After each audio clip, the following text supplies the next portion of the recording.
Phoebe Boswell is a Kenyan-British artist and writer whose work has been shown at the Venice Biennale and in major institutions and collections worldwide. In this conversation, Phoebe talks about her latest large-scale commission for Art on the Underground, We Move Through Scales of Blue, now running alongside the escalators at Notting Hill Gate and Bethnal Green subway stations in London. She shares how she works with communities without extracting from them, and what she's come to understand about figuration, freedom, and the responsibility that comes with the work. You'll leave with a deeper sense of what it means to make work that holds rupture and joy at the same time, and the courage it takes not to resolve them. I hope you enjoy it as much as I did. Welcome to the Extraordinary Creatives podcast. Phoebe, for our listeners, can you introduce yourself, say where you're based, and how do you describe what you do in your own words? I am a visual artist, multidisciplinary, interdisciplinary. I center my work around drawing, but I paint, I make films, I make video work, I animate, I write a lot, and I try and make kind of immersive installations or immersive spaces that people can kind of, get completely involved in. Well, let's bring that alive for our listeners. And perhaps let's start with what's just opened, which is your new work, We Move Through Scales of Blue, which is a commission for Art on the Underground in London, which is a public art programme on the city's Tube network.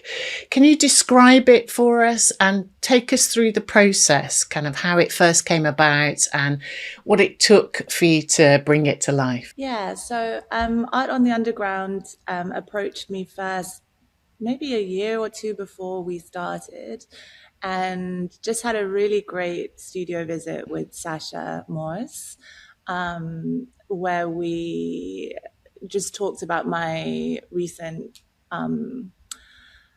research and my recent work dealing with bodies of water and the kind of dichotomies surrounding bodies of water, specifically for Afro-diasporic people, and how bodies of water contain with them histories of trauma, but also the kind of promise of something else, or this kind of liminal between space, between home space, between citizenship space, between rights and all of these kind of man-made ideas of what land kind of does. I think the body of water can potentially be a site where we imagine some other way. And also, obviously, bodies of water, these holding reclamatory sites of healing and of birth, and so thinking along all of those lines, I had already started to make this work where I was thinking a lot about reclaiming water for Black communities, and for all of us, and came across this statistic that 96% of Black British adults can't swim. At the time it was 95, so it's grown. And just how kind of wild that was, and alarming that was, and unsafe it was also.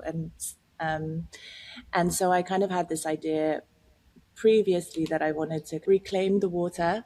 And I did that the first time by inviting people to bring their loved ones to help each other feel safe in the water. And so people came in couples of any kind of persuasion. So mothers and fathers and children, and then siblings and lovers, and we just witnessed them having this incredible kind of transformative time in the water, where they looked out for each other, looked after each other, held each other, were courageous, were fearful, and all of these things that I think have such a kind of strong, it to me looked like this kind of ballet of what happens when you try love or do love, and what love kind of looks like, but also this thing of reclaiming this space and this water for us. So when Sasha came, I was all involved in that thinking process, and yeah, we just talked a lot about it for a long time. And then they offered me the two sites, which were the escalators at Notting Hill and Bethnal Green. And I love a tricky sites. I love a challenging architectural proposition. And it felt to me so kind of perfect that it was this space of fluidity and this space of movement. And so, yeah, so it began there. Thank you. When you're thinking about working with a community, how do you share what you would like them to feel or engage with? How do you share what your interests are so that they know they're participating in something with you? I always feel really overwhelmed, really, when I put calls out for people and they come through, and they come through with such generous energy and such personal reasons why they want to be part of the work. And for the art on the underground, we were looking for people in Black swimming communities who felt a strong affinity with water and had their own stories to tell about water. And the Art on the Underground team, did a really brilliant job at going to community centers and going to pools and going to spaces and explaining the project. Which is new for me, because usually that's my work and my part. Which on one hand I think did create a kind of separation, which had to then be resolved on site or closer to the work being made. But on the other hand, it was wonderful to get to go further out than the possibility of my own kind of circles. And so, yeah, I think you just explain or explain maybe is the wrong word, but describe your feeling around the work. And because it's kind of an enigmatic work, like I try not to put too didactic a kind of point of resolution on it, because I think so much happens in the making of it, in the process of people coming in and you getting to know people and getting to know like the idiosyncrasies that they're bringing to it. But I hope that by the time people say yes, they've understood at least my own understanding of it, which then ultimately grows when we all kind of come together as this layered experiential thing. And yeah, and then we're on site and it takes on its own life while creating a kind of space of safety and hopefully a place where people can feel that they are free to be themselves. So there's something in there with an artist getting used to working with producers. And as you say, like when you're used to working and doing all the bits all yourself, you get to feel your way into a project in a different way, don't you? Did you find that that bought you more time to think through how you wanted to engage and the depth that you wanted to engage with the people once you were together? Yeah, I think they were wonderful. Particularly Sasha was wonderfully patient with my concerns and my and just how I kind of hoped that the work would shape itself, including who I wanted to work with as a stills and a videographer, and then also I think even down to kind of who, because we wanted to gather testimony from the participants, and and it was really important to me who was given that space and that task to do that, because I really wanted it to be someone who there wouldn't be a kind of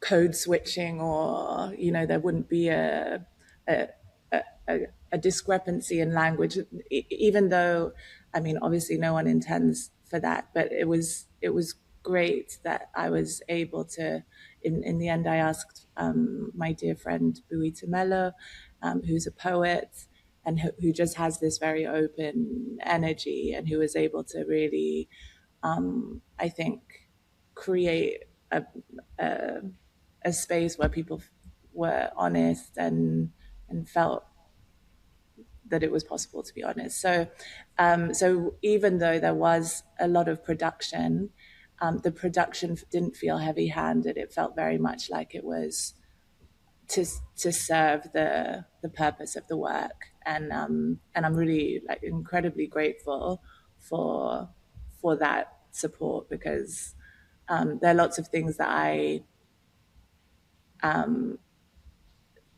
tend to like to do by myself. Like, I don't like having an editor. I don't like to go to have too much post-production. I like to do it all myself, because I feel like that's an intuitive, painterly part of the process. And so it was very labor intensive. And so they kind of just took away a lot of the logistical, administrational, and in a very careful, caring way. Phoebe, I wonder if you could then describe for our listeners what the final work actually is constituted of, so that we can see it in our mind's eye. Yeah. So it is 4 20-meter panels, like kind of tableaus, that run alongside the escalators in both of the platforms, on the west and the east of the Central Line on Notting Hill and Bethnal Green. And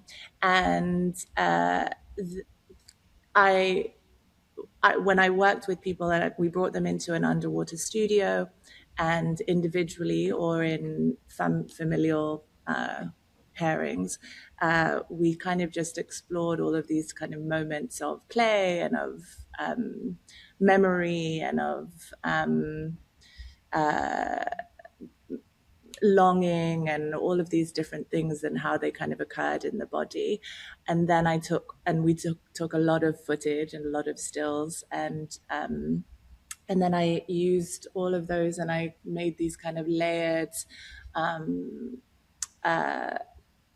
sequential images, so thinking about a kind of 19th century animation process, or where still images put together all create the illusion of a kind of cinematic moment. So what you see when you go up or down the escalator is it creates your movement on it, creates this kind of moving, floating, tumbling, watery, moment on your commute. Mm-hmm. And so tell us how you decided what the final images should be. It was all based on the process. So I had these kind of prompts that I gave people when they were in the water. We'd already made certain decisions about color and about obviously wardrobe, and so people came prepared in white clothing, and we had done a lot of reference image work with the videographers to create this specific type of blue, using lighting and foils and different things. And then each person jumped into the pool, and I was there kind of directing them. Directing is a big word for what I was doing, but I was witnessing them really, and these prompts kind of caused their bodies to take certain shapes and do certain things, and then we were just photographing and filming the sequence of all of these different movements. And then And then each side, each 20-meter panel, kind of, I would start with one image and and how that image would reach its natural conclusion of a movement. So if it was a somersault, it would move towards the end of the somersault and then it would merge into the next person. And it was just a very organic, painterly, layery way of working digitally. I love the digital, but I don't like things to feel too digital. Like I like things to keep the sense of the held or the touched or the, so even in the layering in this digital form, I was trying to kind of find these kind of poetic utterances with each body, and how each body kind of related to the other body and how they all kind of merged into one while reclaiming their own space at the same time. And yeah, and because it started at the top or at the bottom and moved like a storybook, even in the making, each panel kind of took on its own register or its own kind of temperature. So some of them, like one might feel more kind of melancholic and the other might feel more joyful or playful, or and I was just trying to allow the bodies to tell me where they wanted to go and what they wanted to be. And I think also, like, because you're doing this for an audience that isn't coming to a gallery to see the work, then they're not asking you to interrupt their day. So it's kind of it's non-consensual. So it was really important to me also that while the imagery, obviously, because of the kind of research and the ideas around water being this site of both tension and resolution, or both trauma and freedom, it was important to me that it wasn't hopefully triggering in a way that, you know, all those considerations had to kind of be considered and met and faced in the making. So there were points where there were these incredible images, but I held back on them because they felt too confrontational, and in a way that in a gallery you can sort of hold that better, whereas here I think you had to pay attention to what could be misconstrued or construed in a way that is harmful. So yeah, It's a great consideration. Does that mean that there is almost like another project that could come out of this? Oh, there's so many projects. Yeah. I think, yeah, there's so many projects, I think, that will come out of it. There's so much imagery that I haven't used. There's so many ideas that came through in the making that haven't been completely confronted or dived into. So yeah, no, there's definitely, and I think just the way we use space in a institutional or gallery setting, it can present other ways to put forward these kind of more conflicting or potentially painful, or I think there are ways that a gallery, the right gallery and the right institution can offer the space to go further. I think for our listeners who are artists, it's great to hear that, one project that might take years in the making, generates new material and that actually they're interconnected. You can keep expanding on the learnings and the findings from that project. So one of the things I'm thinking, Phoebe, is because I often talk to artists who think in projects, and so that they don't have a boom and bust, I'm always trying to encourage artists out of project thinking, in thinking that one outcome from a project or a sort of a deep research period, let's say, it can generate material for years to come, and so actually it's absolutely fine for you to keep excavating what you've created. So for you, using photography and video, is it likely that it will feed into drawing and painting now too? I mean, it already has. I try and not be too prescriptive in how I think about materials. I like to just I like the freedom of knowing that I can reach for whatever feels best for the work at hand, and so it does allow for like many translations and many new ways of kind of tackling this the same or similar, because I don't think you're I think we always, whether we want to or not, or whether we think in a project based way or not, we always circle back to similar themes or things that confront us and don't let go of us. But at the same time, I think that each time we return to it, we return changed, and we return with a new meaning and looking at the work in a new way. So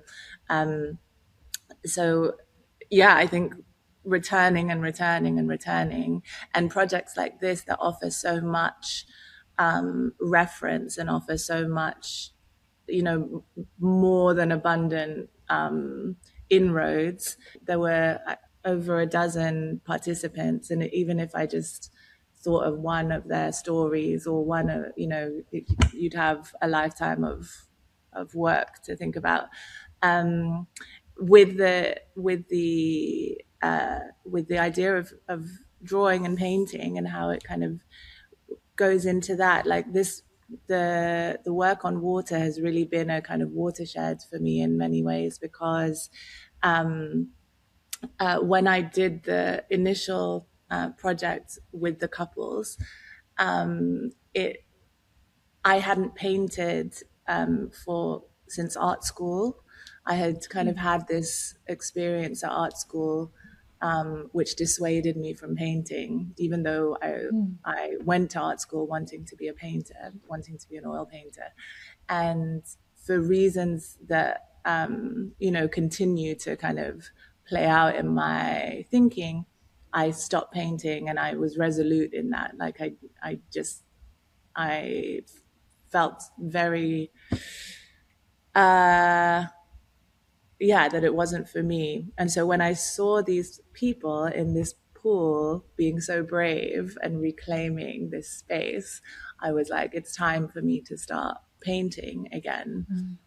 And so I used that as a jumping off point to get back to oil. But then I think this 20-year hiatus from it, and doing all of these other things in the process and having all of these other tools at my disposal, I think I come back to painting with such a different energy and such a different kind of state of inquiry. And so painting now for me is this, like, I never used to think of myself as a mark maker, and now painting is this space of kind of really contemplating abstraction. I always thought that, I'm so committed to the figure and so committed to figuration, but painting is kind of forcing in a really good way, this way of kind of trying to kind of allow or consider what abstraction might be, and and then it changes how you draw, and then it changes how you then see images and photographs and digital. So like I think it all of the, like everything you do feeds the next thing and influences the next thing, and pushes it in a direction that if you allow it, like it pushes you in a direction that so I think even if you do think in a project-based way, as long as it's a bit like Glissant's porous border, as long as there are porous borders between your projects, that like you're not having a hard line and then you go to this next space and you don't allow there to be a kind of transference of what you've got from the previous thing, I think. Yeah, I like that, porous borders. I think there's so much in there. I'm thinking about, for you particularly, in your work, when you are using the figure, you're often trying to kind of excavate the internal landscape, aren't you? So there's atmosphere and this kind of psychological terrain. So it makes sense to me that you're maybe considering the kind of that abstraction, because it's and in many ways it's an intangible thing that you're trying to manifest for people, right? So I understand kind of how you might start pushing at the edges of that kind of that's domain. Mm-hmm.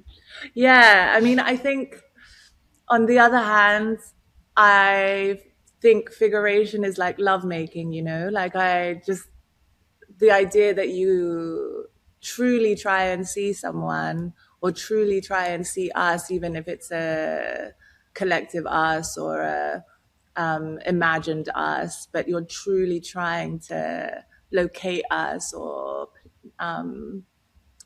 give space to us, or I think that's always, so I think the two have to kind of work together, that there's perhaps an abstraction of thought that happens through the figurative, and yeah, I think it's becoming increasingly important to me that comes through making, because I think I've always I've always drawn, and I've always, I think, had a talent for drawing what I can see, and and and so I've never really questioned that much what that means and how far you can remove yourself from like, I've always just seen it as, this is my language, and so in that language, what am I gonna do with it? I love the weird phenomenology of the hand, eye, and because I've had all of these kind of things with my eye and with my health and all of these things, so I think the idea that you can create the bodily using your hands and your, I remain fascinated by that process. So I don't think I would want to release it completely, but I think now it's becoming so much more important to me, like even color and the tactility of the making. Makes a lot of sense. I think what you're talking about is, in terms of figuration, particularly when we're talking about the Black, particularly female body, I think paying deep attention has been really important to you, hasn't it? And in a way, that sort of loving on your subject has been something that's been pertinent to you. And you touched on it there, Phoebe. I wonder if we could talk a little bit around it, and I'll trust you to share whatever you feel like sharing. But you did refer to the traumatic injury that you had in 2017. It changed your sight, and in one eye, and also affected your heart. And so, the work that you developed really met that head on, didn't it? And I think, I'm curious if you could say a little bit about that, particularly in the major self-portrait that you made, which, really took the world by storm, I think, in London, which you made for Autograph, which was really around photography and identity there. That was drawing your own body in charcoal at 25 metres across the gallery wall. So by the end of that, what did you know that you didn't at the start? Well, I think that whole period of time was, in many ways, it was I think you used the word watershed when we were speaking about it before, but it was such a catalyst for new thinking and new ways of seeing myself. And I wouldn't wish it on anyone, but it did create for me this space of like such bleakness that art became a very different thing. It became a way of coming back to myself in a really, well, I think it was the start of it, because now we're so far on, and I think that show, because I was given the space for 21 days, and every day I would photograph myself in whichever state I was in, but naked, and draw myself in willow charcoal onto this wall. And I mean, it was a very loving process. I think it was like, it was a process of trying to re-see the self that had been kind of shattered. It was proclaiming myself in many ways, reminding myself that I'm still here. And I think that show, it was never, it was, you know, it only happened because Renee Musai was such a caring curator and really handled me with an energy of like,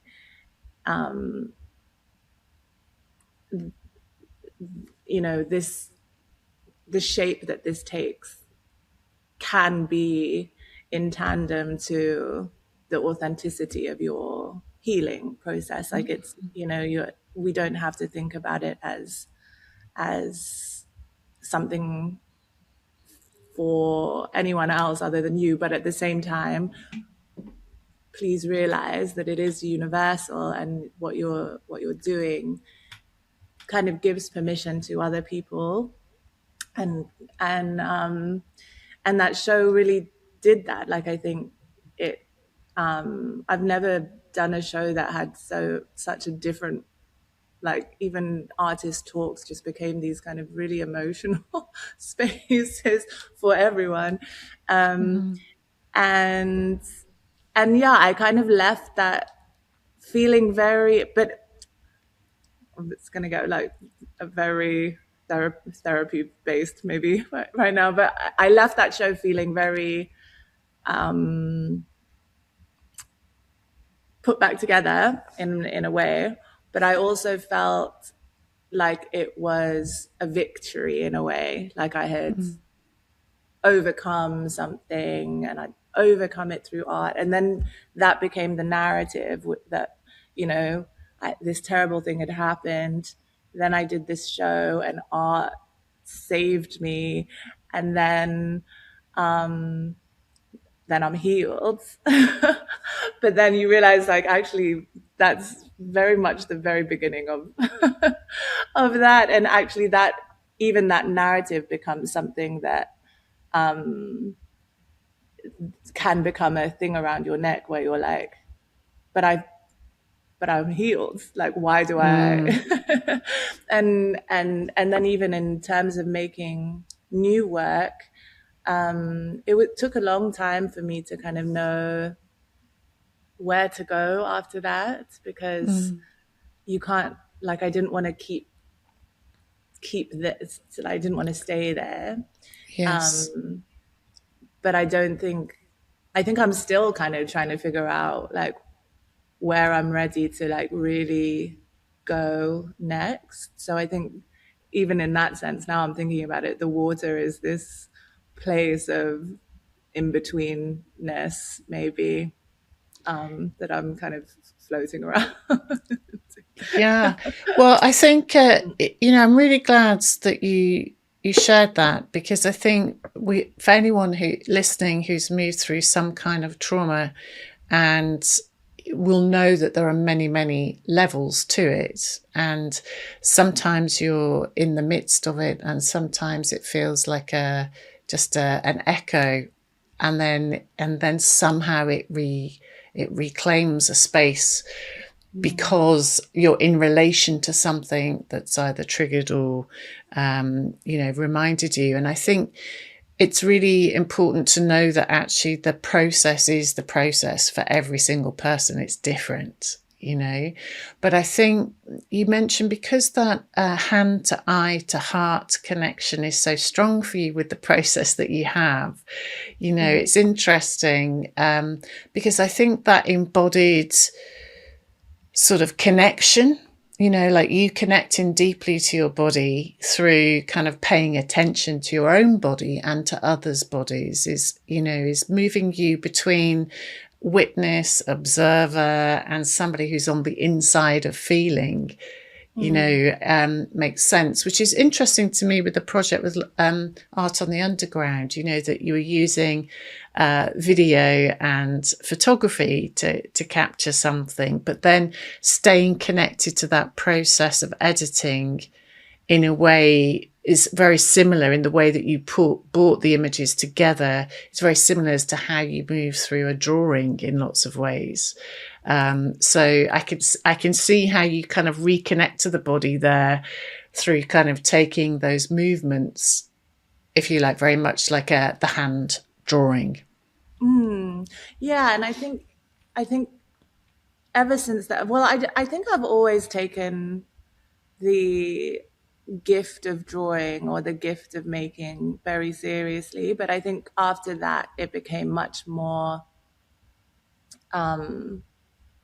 intentional and much more like I don't take it for granted at all, and I understand that like it can be taken away, and you can, and I'm actually also interested in that aspect as well. Like I think the body itself can abstract itself and abstract your life in an instant, and um and so it's about like just I find it difficult to do things I'm not like I find it difficult to stay somewhere that I'm not that I'm no longer connected with in terms of making like I tend to move through things quite quickly on the surface, because I I don't want to waste time, and I don't want to squander the the ability to speak in any kind of language, but in this visual language. And I'm curious about how, yeah, like how as an artist moves through life itself changes your work and changes how you can work and how you make work. And so to me, even like losing the sight in my eye and becoming monocular, but having this kind of different vision in this eye that I can see light and I see color in this very different way. So color, I was I I only made monochromatic work until this, and now I think in color a bit more because I understand that you can lose that very quickly. And so all of these things, I think, there's a kind of deep trust in the bodily, but there's also a deep distrust in it as well. And it's this distrust that that, yeah, you're kind of holding on for dear life in a sense, but also celebrating life. I don't know. Am I making any sense? But Yeah, I think it's a beautiful point, because I think that when you become aware of the fragility of the brain and the body, actually, very often it can do one of two things. Sometimes it closes you down and sometimes it opens you up. And I think that is finding the hope and the possibility is part of the quest, right? So actually, but what you said about the very practical effect of suffering an injury like that, and actually then adapting your creativity to be able to work with the circumstances, and taking the reins as a way, finding your own agency with that.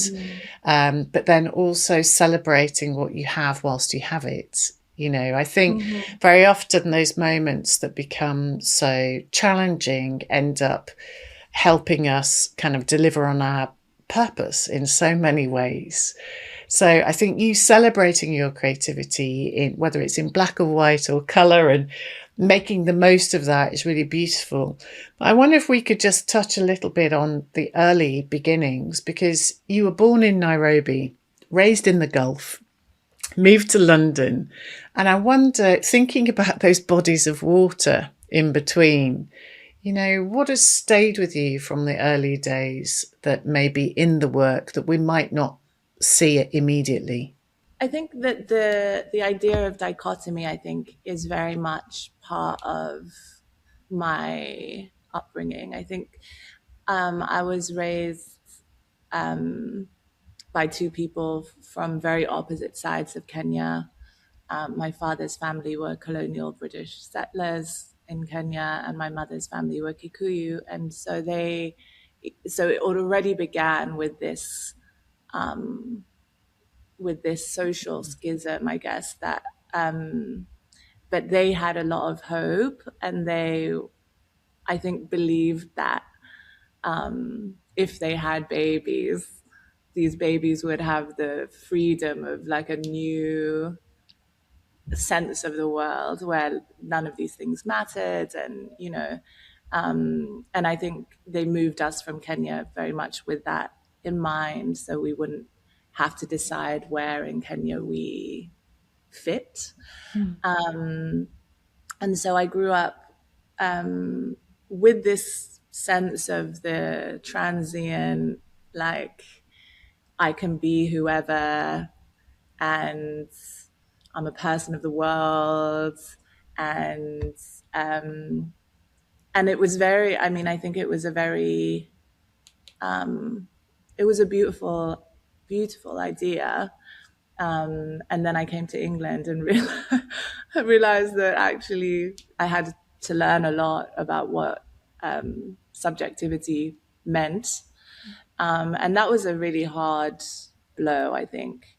The other thing I think about, while there was all of this kind of hope and sense of like the possibility of a future kind of unbound by these things, I think there was also, and there is also, this untetheredness where home is this kind of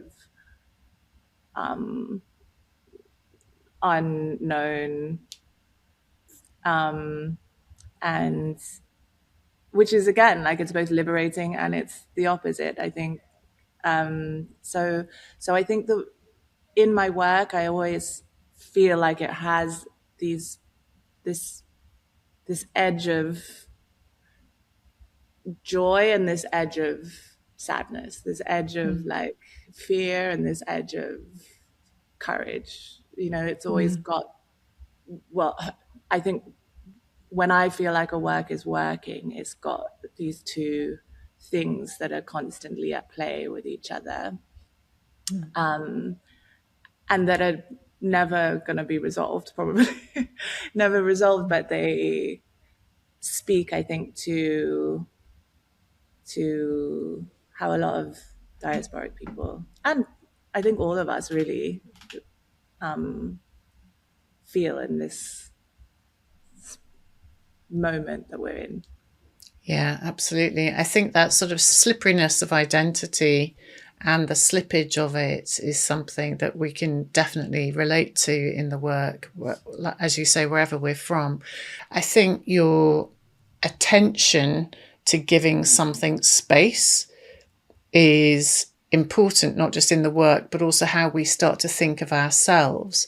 And I wonder, has seeing yourself writ large, whether it's kind of naked or clothed, but there's something about giving yourself permission to take up space.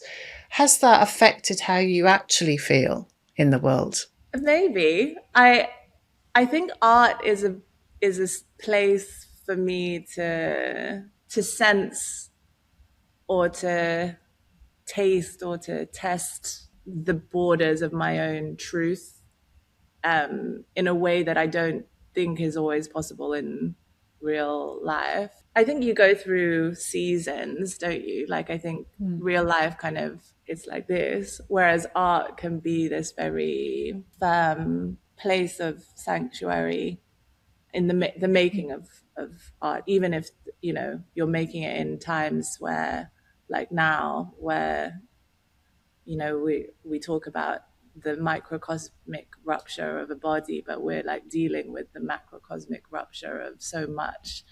And just the ability to be in the studio and to make something, anything,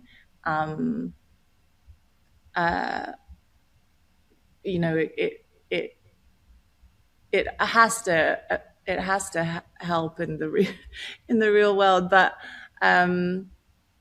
I do try and go back to self-portraiture every now and again, just to remind myself that. Also, because I think I'm always so grateful to people for being part of my work. So I always think, would I do this myself? Like, would I offer myself in such a way? And so I will also try and do it to test my own limits and my own.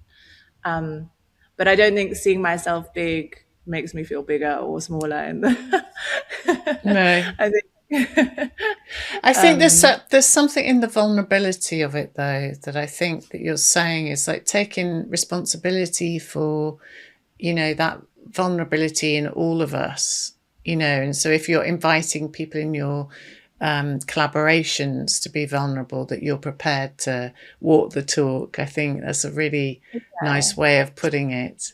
Also, the idea of representing other people, and for that representation to be the thing that makes someone feel bigger or feel seen.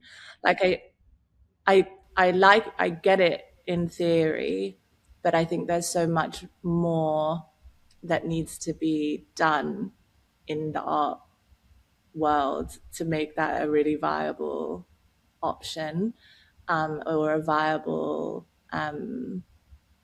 I think the idea of representation on its own isn't enough to safely do that for people. But I also think in my work that while before I used to kind of come at it from this place of like pushing against the lack, now I'm kind of much more about this work is for you and for us, and it's not really about insisting us on anything, because we're already here and we don't need to, in our own way of speaking to each other, we don't need to be centering that which doesn't see us or that which doesn't know us properly. So I hope that my work, even if it's just for one person, the person who is in it feels, I actually do hope they feel bigger or feel safe. I hope that they feel safer or safe even in the seeing. Safe in the seeing. Yeah, I like that. I think that working with so many people as you do, I mean, the women in Mutumia, your prize-winning piece at the Venice Biennale, and now the swimmers, obviously, in London. What does working with people give you, and does it cost you anything? I think it gives me a wider sense of knowledge. Not knowledge. I think like a rhizome of understanding, working with people and creating things that are based on a multiplicity of meaning or a multiplicity of thought. It reaffirms to me that the way we understand knowledge in this heteropatriarchal world that we exist in is inadequate and it's not fit for purpose, because I think there's greater meaning to be found in the layering or the dissonance and the resonance between thought, or between us all and our individuality and our collectivity. So I think it really does give me that. Does it take anything from me? I mean, I don't think it takes anything from me. I think I sometimes do think that and this is why I kind of come back to myself a lot, because I think, am I hiding in other people? And I don't want to ever use anyone or hide within this method of working. And so I think, yeah, but this type of work, it because it's big and it involves a lot of people, I don't do it all that often. And I also think that it becomes different. And again, like thinking about how your career kind of goes, I think it becomes a different proposition. When I asked people to be in Mutumia in 2016, it was a lot more of a humble ask than, and I was a lot less knowledgeable of what it takes actually to do this type of work. But I think it becomes different, like, and if you start doing it for like major spaces, you have to also start to think a lot more about the ethics of that. And so, yeah, I think it might start to have to change. I mean, it's already different to how it was in Mutumia. But yeah, I think it might have to start to be a different thing, or you have to at least start to kind of, shape it in a way that reflects what it's for, or how it's being made, or who it's being funded by, and all of these things become different considerations. But yeah, I suspect there's a whole podcast in and of itself just on that one subject there, Phoebe. So I think I appreciate you highlighting the fact that you think about that deeply in the work. And I guess because your work now exists across Nairobi, London, Berlin, New Orleans, Rome, kind of really, how do you hold space for that kind of international practice, and how do you manage such a practice that can speak across continents? I really don't think about that at all, because I think and I don't know if it's because I grew up moving across space so much. My dad was a pilot, so we spent our childhood in the cockpit before 9/11, and he was allowed to just take us with him when he went to fun places. So I love the newness of a place, and I love trying to understand what that place, how it functions, and then also I think my proximity to it, or my relationality to it, or the context of my being inside a new place, I think has always, since I was a kid, been a really interesting thing for me. And like when I've done residencies, I've kind of paid a lot of attention to, yeah, but is this work different because I'm making it here? And what does that mean? And who am I in this context of this institution, in this place, as opposed to that place? And am I part of, where do I sit? Like, have I flown in and I'm part of some kind of problem, and or how can I kind of integrate in a meaningful way? So I think I love that. Like, I love I love traveling, and I love being elsewhere.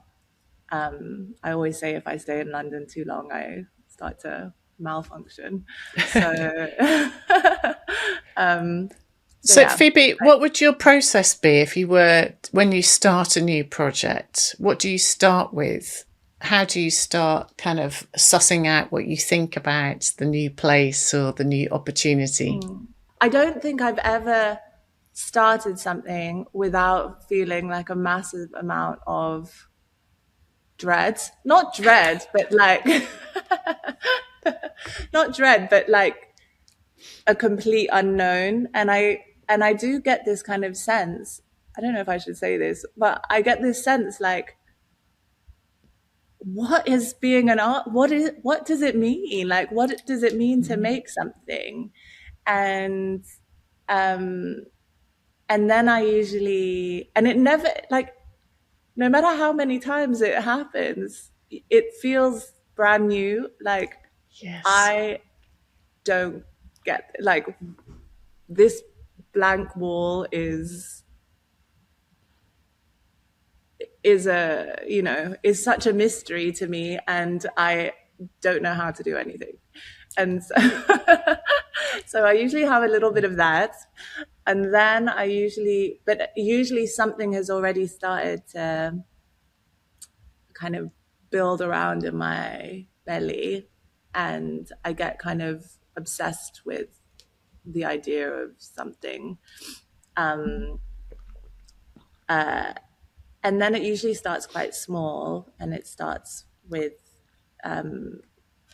usually drawing, and then it starts to take on whatever form, and then once you start, it all informs itself, and then it grows, and then it becomes more than you thought. And then you put it out in the world, and then you go back to being like, I don't know what I'm doing. I'm so glad you shared. Do you know, there will be so many people listening that will be like, yes, exactly that. So I think now that I'm thinking a lot more about mark making, and a lot more about the process of, so like, I think that's, and also because I now, like you were saying at the beginning, I think I used to be very project based, and now, because I see it, there's this continuity of experimentation, and of trying to lose myself rather than it being thrust upon me, but trying to lose myself in the making. I think that becomes a much more sustaining source, and then everything else is kind of over the top of that. But if you have that as the base, I think it can kind of ease the rough patch. Yeah, the fear. Which is a really necessary patch. We love it dearly. Yeah, absolutely. It's necessary. I get it. It's like a cleanser. Yes, yeah, you have to go through it to get to the good stuff, Mhm. right? So Mhm. you're now represented by two galleries, Ben Mhm. Hunter in London and Wenthrop in Berlin, and Mhm. you've also making major public commissions. Can you describe what those relationships offer you, and what have you had to learn or unlearn to make them work? I I've worked with a few galleries in my career, and I've been quite kind of not hesitant to join a gallery, but I've been quite, because I like to do such a variety of things. I've always kind of been conscious that um, I don't want to just get into a thing where I'm having to make drawings of a certain, you know, size or whatever, for like I've wanted to kind of keep as much autonomy as possible. These two galleries have been great. Like we've developed like a good understanding of each other, and I think um, they, they provide um, a real support system in terms of firstly being interested in what I'm thinking about, what I'm making, and I haven't had I had a gallery in New York before that was very supportive in a like a personal way. It felt like we kind of grew together a bit, um, and but having a gallery in London that can come to your studio, like that's a new thing for me. That there's like this very immediate relationship. But I think it is like any relation. It's like marriage, like you should take your time to figure out what the right, and both of the galleries are very they like the idea of working with other galleries. They like the idea of collaboration, which I also appreciate a lot. um, and yeah, they, financially it's relieving to have this outlet that looks after that aspect, um, uh, and also to share them with a roster of other artists. So you have this other kind of these other communities, and um, I like Ben Hunter because they really care about you know draftswomanship, and they care about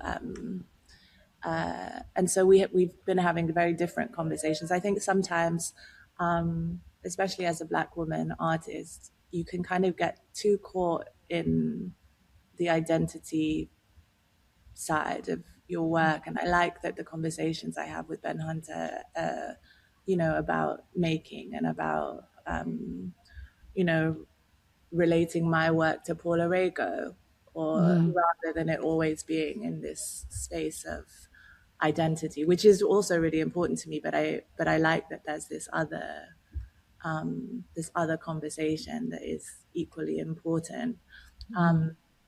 So yeah, and they are very supportive. It's And great. Phoebe, can you remember the first work that you sold? the first work I ever sold, Yeah. the first work I ever sold was to my mother's friend in Bahrain, and I think I sold it for, I don't know, £50, £20, maybe. I don't know. The Brilliant. first work I ever sold to a stranger was a piece. It was a really tiny little drawing of a woman, and it was called Eve, and it was like this big, and it was £300, and it was at one of those art fairs that you pay for the booth, Uh-huh. those, that type of Yes. Yeah, thing. yeah.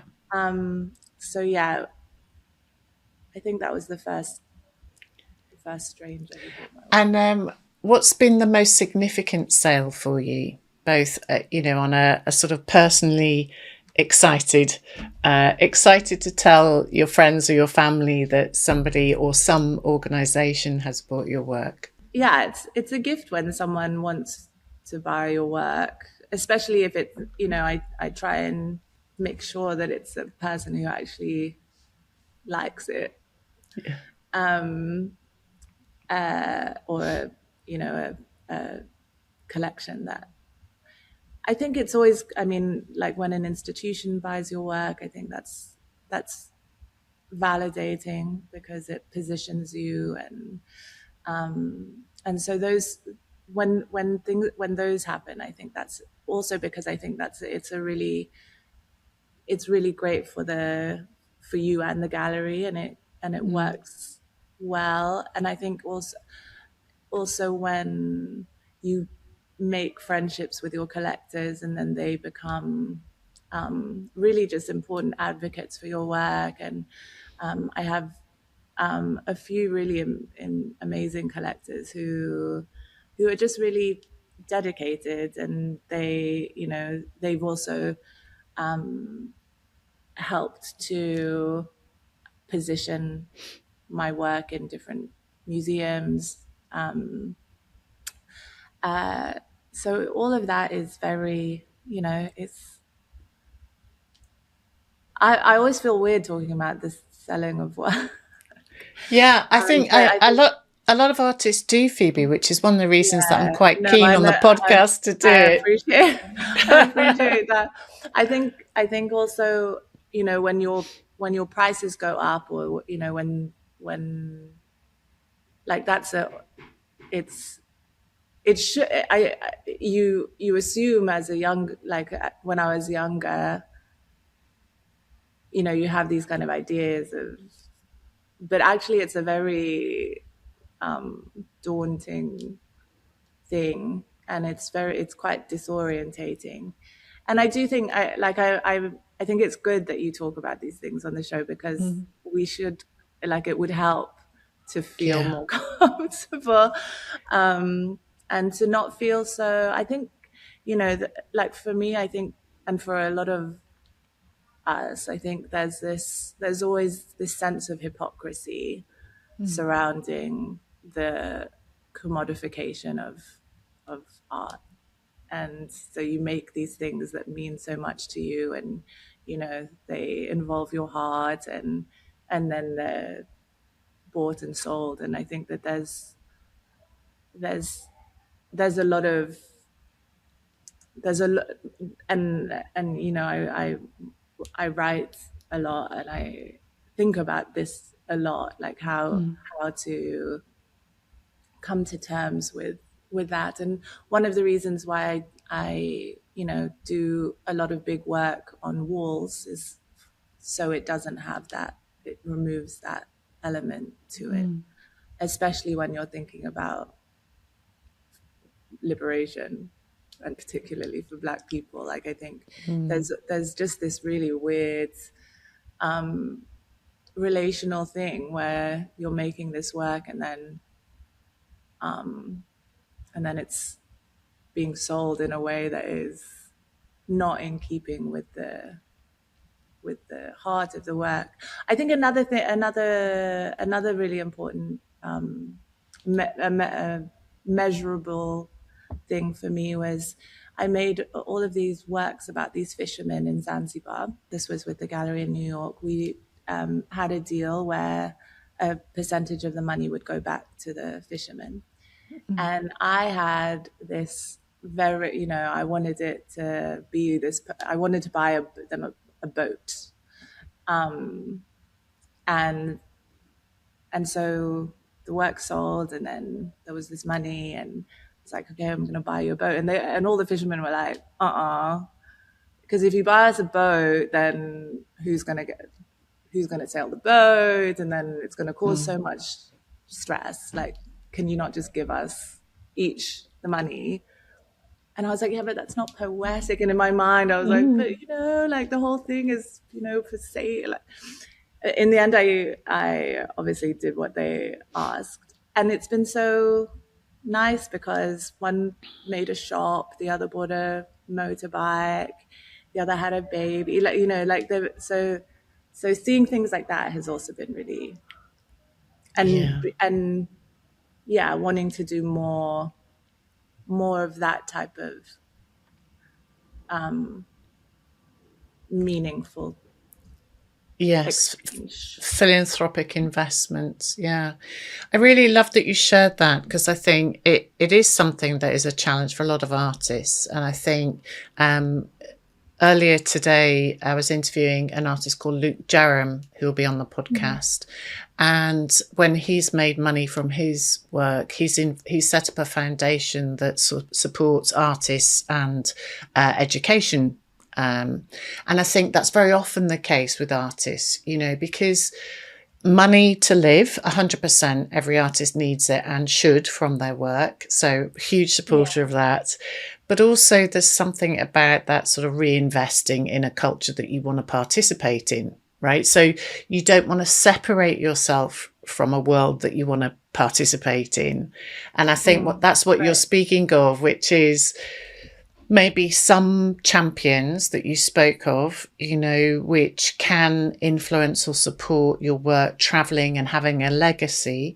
That's important for the work. And if you're being the best custodian of the work, then that's what you're going to do. You're going to find people who can give the work a legacy without you being present. But at the same time, you know, you want to have an abundant life. And I know that freedom is an important thing for you, right, Phoebe? So you want to do whatever it takes to be free, to stay free, to not feel tethered, whether it's by money or by relationship, or whether it's, you know, you want to move and circulate freely, right? Yeah. Yes. Yeah. Ideally, yes. But you know, more than that, I want us all to be free. You know, like I don't want to be Yeah. free off the back of. And I think, yeah, it again, it becomes this dichotomy because, you know, the system that we live in requires that some people are very unfree in order for us to have our sense of whatever freedom means. And so I think about this a lot, like, you know, what sacrifice do we all need to do? And it does have to be sacrificial. And do we have it in us to actually do that? And how we justify the individual claims on, you know, on these things. And, you know, yeah, of course I want to be able to freely make and freely move and freely love, and but that does come with like a massive discrepancy on a global social level. So yeah, so it's always a tricky one. But then at the same time, if you get stuck there in that thinking, it can paralyze you to the point of doing nothing. Yeah. So yeah, so I think there's a mindfulness that has to be at play, but also like a resistance to a self-righteous paralysis. I don't know, but it's a constant. Yeah. Yeah, I think it is. It's interesting. It's like having your own operating software, isn't it? In that it's deciding or determining to some extent what codes you want to live by. And regardless of how the context changes, you know, what will you apply that suits the, you know, either the moral ethics, whatever you've developed through experience, how you want to live. So I think artists think about this all the time in a way that a lot of society unfortunately don't. But it's brilliant to hear you articulate it, and that it's something to keep continuously thinking about. And I think it's because the sort of success is different for every individual artist, and but with that comes responsibility, which is what I think you're asking us to consider, which I think is fantastic. So thinking about what you're working on now, because you're launching this incredible project that people, how long can people see the show at the stations for? So it's going to be there for 2 years, I think, at least. So yeah, so there's plenty of time. Brilliant. And so with that in mind, can we ask what's next? What are you working on and thinking about now? So I've just moved studio, so I'm just in this new studio. It's by the river. And I'm thinking about what we can what we hold inside of us in terms of like how we can create worlds within us, or how we have these worlds within us that we don't have to demonstrate, because so often Black subjectivity becomes the site of trauma. I'm wondering, and also because we're in a moment where we're being censored, and we're the idea of speaking comes at this really perverse risk. Or I'm thinking about how to create, or how to retain the freedom of our imaginations inside us, while still being fully visible, while being opaque, and not allowing everything to be told, or everything to be explained, because I think we're in a really inexplicable time. And I'm also just really excited about I've started going to life drawing again after years, and it's like it's to get out of the studio and do something that isn't studio based, even though it's drawing. But this thing of really looking and seeing people. So everyone who's coming, if we did this in my studio, I would have been drawing you right now. So everyone who's coming to the studio, I'm drawing, and then I'm making these big portraits that I'm hoping, like, I want them to be these kind of worlds in themselves, and to hold within them the kind of space for a lot behind the eyes. But also thinking about death masks, and I don't know, it's early. It's an early stage. And I have the whole summer. I'm not doing anything this summer show-wise. So yeah, it's just a really nice time to just be with this work, and to be with these big heads, these faces. We can see some behind you. That's great. It makes me think, this is a time to celebrate nuance, and when we're encouraged to put everything out there, I think I understand that actually it's often the things that are left unsaid, or people don't know how to articulate, and that gets ridden over because of capitalism and I guess the political climate that we're moving through. So that idea that actually you reveal something of an individual's inner worlds, I think is really inviting. So we look forward to seeing how it develops, Phoebe. Thank you so much for sharing your knowledge and experience today. How can people stay connected with you and follow the evolution of this new work? I am at phoebeboswell.com, and also on Instagram at phoebe.boswell. I think those are the two ways. Brilliant. Yeah, or come to the studio and let me draw you. Yeah, I'd love that.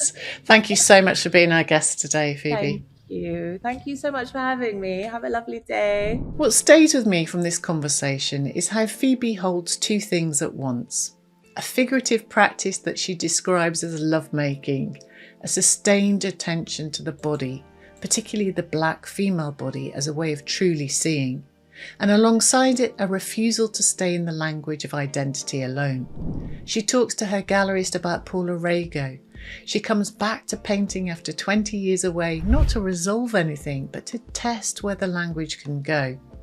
She holds the same doubleness everywhere. Water as a site of trauma and as a site of healing or freedom. A swimming pool as a place of fear and a place of ballet. A self-portrait drawn in charcoal as both proclamation and grief. The fishermen in Zanzibar who told her they didn't want her poetic gesture of a shared boat, they wanted the cash. One opened a shop, one bought a motorbike, one had a baby. The poetry, she realised, was not where she thought it was. And underneath all of it, a sentence she said almost in passing, "I don't want to be free off the back of anyone else." That's the line that stays with me. Because for an artist with this much momentum, major public commissions, 2 galleries, international practice across Nairobi, London, Berlin, New Orleans, Rome, it would be easy to take freedom as the prize. Phoebe will not. She holds her own freedom in relation to everyone else's and lets that tension shape the work rather than resolving it away. So if you're circling a project that feels too big, or returning to a material you walked away from years ago, or working out how to keep your practice porous when the pressure is to specialise, let this conversation be the invitation. To trust the porous borders between your projects, to return to what you left, changed, and to keep making work that is for the people in it before it's for anybody else. As always, thanks for listening. Until next time.